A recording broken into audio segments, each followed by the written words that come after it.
मलीर जे सियासी समाजी अॻवाननि तंज़ीमुनि जो अॼु हिते गॾियल इजलास थियो आहे अवामी प्रेस क्लब मलीर में, जंहिंमें सिंध जे नाले वारे मुहक़क़ गुलशन कलमती जी हयाती खे बचाइण लाइ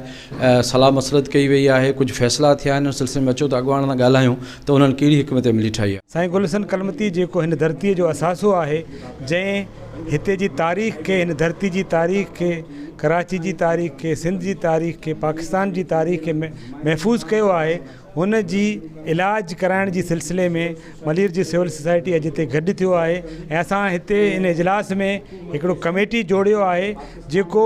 इहो एफर्ट्स कंदो, हुकूमती ऐवाननि ताईं इहो ॻाल्हि पुॼाइण जी कोशिशि कंदो त गुलशन कलमती जंहिंजो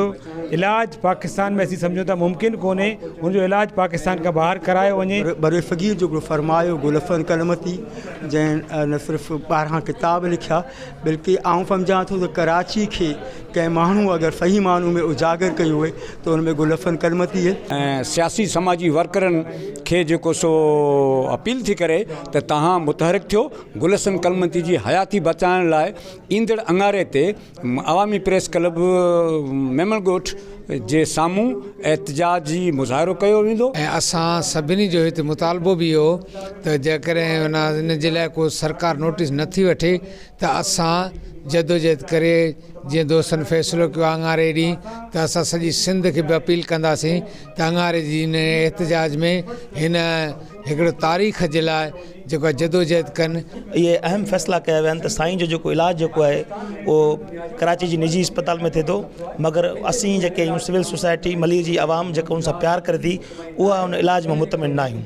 असीं सम्झूं था त पाकिस्तान जा जेके वॾा वॾा वज़ीर, मिनिस्टर ऐं वज़ीर आज़म लेवल जा माण्हू जेके आहिनि पंहिंजो इलाज हितां कोन था कराइनि ऐं ॿाहिरि मुल्क वञी इलाज कराइनि था, त असीं बि उन्हनि अपील कयूं था हुकूमत वक़्त हुकूमत खां